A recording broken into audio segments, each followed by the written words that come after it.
இப்போ நம்ம பார்க்க போகிறது 9th மேக்ஸ் செகண்ட் சாப்டர் எடுத்துக்காட்டு 2.9 பார்க்க போகிறோம். என்ன கொஷின் கொடுத்துருக்காங்க பாருங்கள்.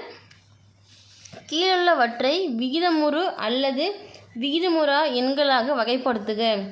6 சப்டிவிஷன் நம்ம கொஷின் கொடுத்துட்டாங்க. இதில் என்ன கேட்குறாங்கன்னா, இது விகிதமுறு எண்ணா இல்லை விகிதமுறா எண்ணா, இதை நம்மளை கண்டுபிடிக்க சொல்லியிருக்காங்க. சரிங்களா? ஃபஸ்ட் சப்டிவிஷன் கொஷின் பாருங்கள். என்ன கொடுத்துருக்காங்க? ஃபஸ்ட்டு நமக்கு ரூட் ஆஃப் 10 கொடுத்துருக்காங்களா. அப்போது 10க்கு ரூட் எடுக்கும்போது பாருங்கள் எப்படி வரும். 10க்கு ஒரே மாதிரி நம்ம எடுக்க முடியாது. ஒன்று 5 அளவு வரும், இல்லை 2 அளவு வரும். சரிங்களா? இது விகிதமுறு எண்ணா விகிதமுறா எண்ணான்றது எப்படி கண்டுபிடிக்கணும்னு பார்த்தீங்கன்னா, ஒன்று நம்ம பெருக்கும். இப்போ ரூட் 4 அப்படின்னு இருந்துச்சுன்னா நமக்கு எப்படி வருது, ரூட் ஆஃப் 2 × 2ன்னு வரும். ரூட்லேருந்து வெளியெடுக்கும் போது ஒரு 2 மட்டும் வரும். அதே ரூட் ஆஃப் 16ன்னு இருந்துச்சுன்னா எப்படி வரும், 4 × 4 4 4 16. ரூட்லேருந்து 4 வெளியே எடுத்துட்டோம்னா ஒன்று 4 மட்டும் வரும். இந்த மாதிரி ஒரே நம்பரால் நமக்கு பெருக்கிற மாதிரி வரணும். சரிங்களா? அப்படி வந்ததுன்னா அது விகிதமுறு எண், அப்படி வரலன்னா அது விகிதமுறா எண். 10ன்றது பார்த்திங்கன்னா நமக்கு 2 ஆலையும் வராது, 3 ஆலையும் வராது, நம்பர் மாறி வர்ற மாதிரி தான் வருமே. அப்போது ரூட் ஆஃப் 10 என்பது ஒரு விகிதமுறா எண். ஏனெனில் ரூட் ஆஃப் 10 என்பது முழு வர்க்கம் அல்ல. முழு வர்க்கம்னாவே நமக்கு சேம் ஒரே எண்ணால் பெருக்கி அதிலேருந்து ரூட்லேருந்து வெளியே வர்ற மாதிரி இருக்கணும். சரிங்களா?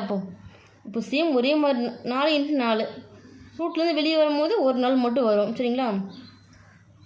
நெக்ஸ்ட் பாருங்கள், செகண்ட் சப்டிவிஷன். என்ன கொஷின் கொடுத்துருக்காங்க? ரூட் ஆஃப் 49 கொடுத்துருக்காங்களா. இப்போ 49ன்னா பாருங்கள், ரூட் போடும்போது இப்படி வரும், 7 × 7ன்னு வருமா. இப்போ 7 × 7 வெளியே ரூட்லேருந்து வெளியே எடுத்துட்டோம்னா ஒரு 7 மட்டும் வரும். அப்போது ரூட் 49க்கு ரூட் எடுத்தோம்னா இப்போ 7 கிடைக்கிது. அப்போ 7ன்றது ஒரு விகிதமுறு எண். விகிதமுறு எண்ணுனாவே நமக்கு எப்படி வரும், P/Q வடிவத்தில் தான் நமக்கு வரும். சரிங்களா? இதுதான் விகிதமுறு எண். இப்போ கீழே எதுவுமே இல்லையே, அப்போ எப்படி இது விகிதமுறு எண்ணாக இருக்கும் அப்படின்னு கேட்டிங்கன்னா, கீழே எதுவுமே இல்லை, ஒன்றுக்கு அர்த்தம் பகுதியில். சரிங்களா? அப்போது இந்த ரூட் ஆஃப் 49 என்னது, முழு வர்க்கம் ஆகும். அடுத்து பாருங்கள், தேர்ட் சப்டிவிஷன். என்ன கொஷின் கொடுத்துருக்காங்க? 0.025 கொடுத்துருக்காங்க. இப்போ இந்த 0.025ன்றதும் ஒரு விகிதமுறு எண் தான். எப்படி இது விகிதமுறை என்ன இருக்கும் அப்படின்னு கேட்டிங்கன்னா, ஏன்னா நம்ம கொடுத்துருக்க 0.025 என்னது, முடிவுறு தசம எண். ஏன்னா எக்ஸட்ரா நம்பர் கண்டினியூஸாக வந்துகிட்டே இருந்துச்சுன்னா அது முடிவு தசம எண்ணாக வரும். நமக்கு இந்த 0.025 முடிஞ்சிடுச்சு. அப்போது இது முடிவுறு தசம எண். இது புள்ளியில் வருது. எப்படி இது விகிதமுறை என்ன இருக்கும் அப்படின்னு கேட்டிங்கன்னா, நம்ம இதையே மாற்றிக்கலாம். எப்படின்னா, இப்போ புள்ளி இந்த பக்கம் 3 ஸ்தானம் இருக்கா. அப்போ என்ன பண்ணணும், 1000ஆல் பெருக்குவோமா. அப்போது 1000ஆல் பெருக்கும் போது என்ன வரும், 3 ஸ்தானம் தள்ளி புள்ளி வந்துச்சுன்னா இந்த பாயிண்ட் நமக்கு கேன்சல் ஆகிடும். K / 1000ன்னு வந்துடும். ஏன்னா விகிதமுறு எண்ணாவே நமக்கு P/Q அப்படின்னு தான் வருமே. அப்போது 1000 கொண்டு பெருக்கும் போது நமக்கு விகிதமுறு எண் கிடச்சிருமா. அடுத்து பாருங்கள்,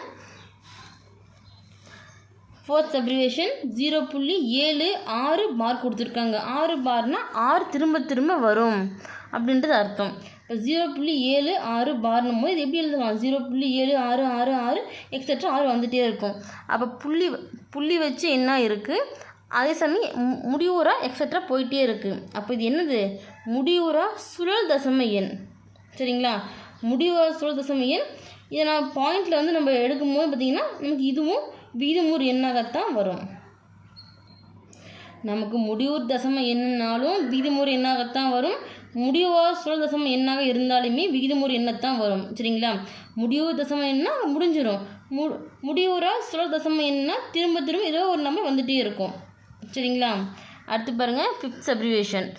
என்ன கொடுத்துருக்காங்க, 2.5055005555 எக்ஸட்ரா நமக்கு இதே போல் நம்பர் வந்துகிட்டே இருக்குது, முடியல.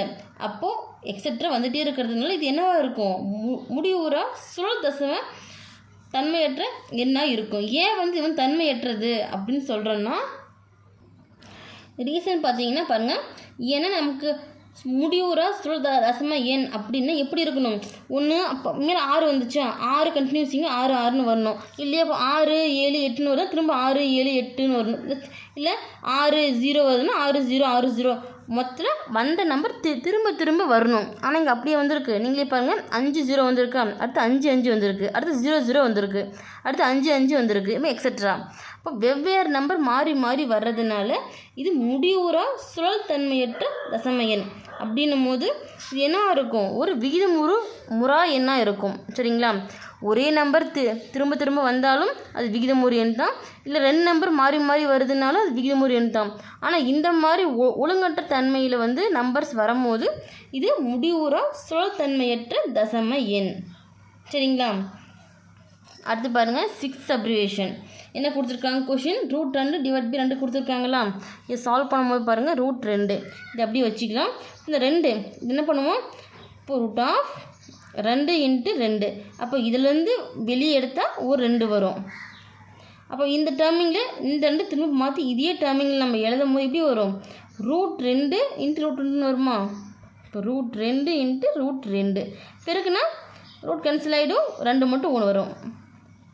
இப்போ √2க்கும் √2க்கும் கேன்சல் ஆச்சுன்னா மேலே என்ன வரும், இது மேலே 1, கீழே √2 மட்டும் வரும். அப்போ இந்த இடத்துல வந்து 1/√2 அப்படின்றது பார்த்திங்கன்னா ஒரு விகிதமுறா எண்.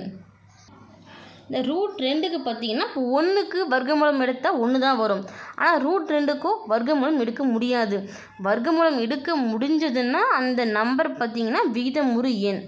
அதே இந்த √2 இந்த மாதிரி ஒரு சில நம்பர்ஸ்க்கு வந்து வர்க்கமூலம் எடுக்க முடியாமல் வரும் பார்த்திங்களா, அந்த மாதிரி நம்பர்ஸ் எல்லாமே விகிதமுறா எண்ணாக இருக்கும். இப்போ விகிதமுறா எண்ணுனாவே கொடுத்துருக்க நம்ம கொஷின் பார்த்திங்கன்னா நமக்கு முழு வர்க்கமாக இருக்க முடியாது. தான் √2 / 2 என்பது விகிதமுறா எண் எண்ணில் √2 / 2 ஆனது முழு வர்க்கம் அல்ல. சரிங்களா?